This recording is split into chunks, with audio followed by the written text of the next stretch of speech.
Hello everyone, welcome back to my YouTube channel. So in day 3 of Azure Storage Account series, today we are going to cover about access tiers. So let's understand. So basically access tier help us to manage cost and performance of Azure Storage account. How? Because we need to find out or we need to think before using Azure Storage account what kind of data we are going to store over there and how frequently we need to access that particular data. Based on that, we have to choose the right option or right tier for our Azure Storage account. So Azure Storage account basically supports three main type of access tiers. So the very first we have hot tier. This is required or this is useful when we need a frequent access to our data. Second, we have cool tier. This is for infrequently accessed data. Like this is like the data which is not frequently used, but maybe in a day or two we are going to use that data. So that is something infrequent data. So for if we have something that requirement, then we have to choose a cool tier. Then finally we have archive tier. This is basically for rarely accessed data. For example, you have archived a log of your application like old log or backup files, and you don't want immediate access of that on that particular data. In that case, you can utilize archive tier. So let's understand these three tiers in more details. So the hot storage tier. So it is designed for data that is accessed frequently. Highest storage cost but lowest retrieval cost.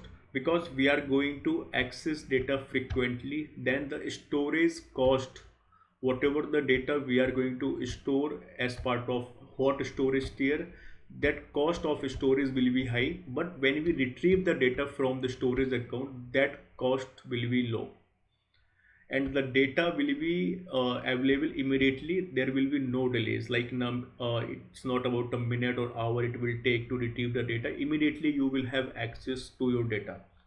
It is basically suitable for real-time applications, websites, databases, and like basically all your active workloads.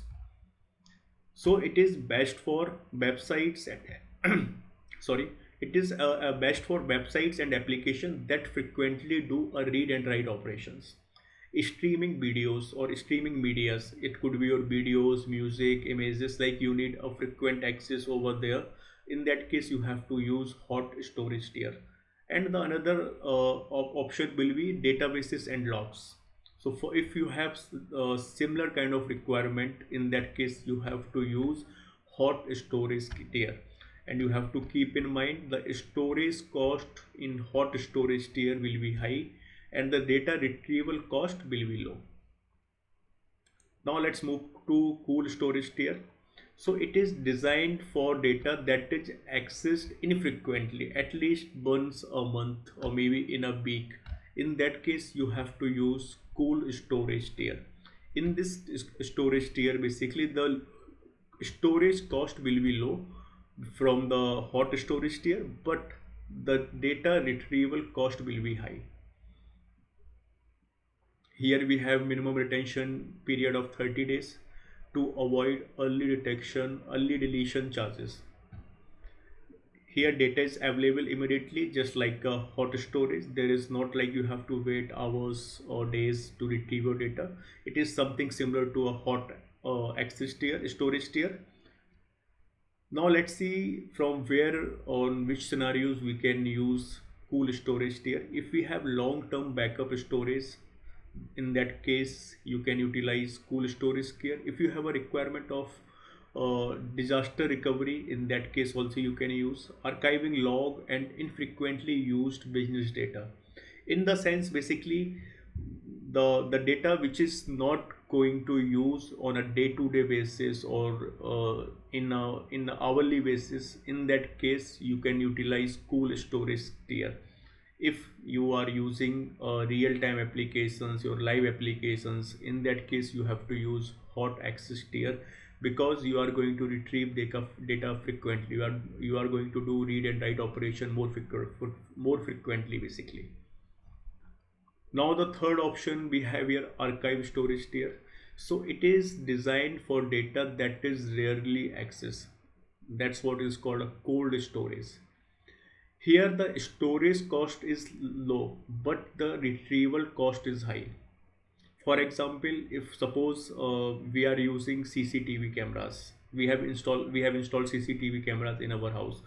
Now, for example, we need to take images or videos last 1 year or maybe 6 months before. In that case, it will take a lot of time to retrieve the data.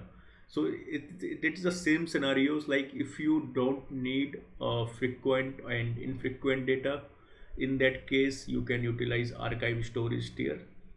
Here we have a retention period of 180 days to avoid early deletion charges.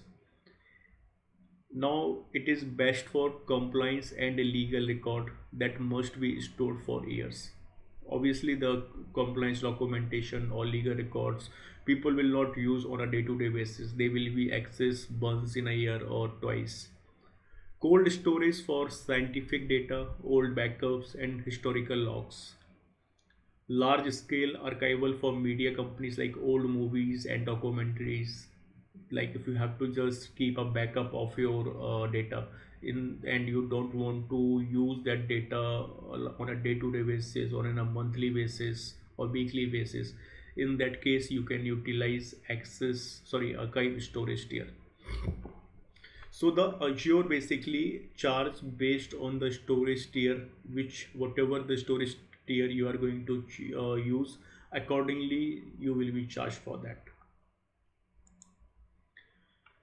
So let's do a quick overview of comparison between all three access tiers. So if it's come to storage cost, in hot tier storage cost is high, in cool tier it is lower than hot tier, in archive tier it is very low. When it comes to a retrieval cost, it is just opposite. So in hot tier retrieval cost will be low, cool tier is high, and archive tier is very high.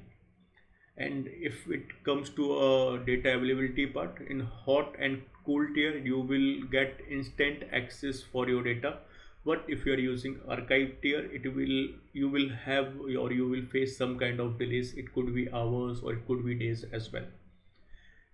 Now if we'll talk about retention days, so in hot tier we don't no minimum retention period, in cool tier we have 30 days, and in archive tier we have 180 days retention period.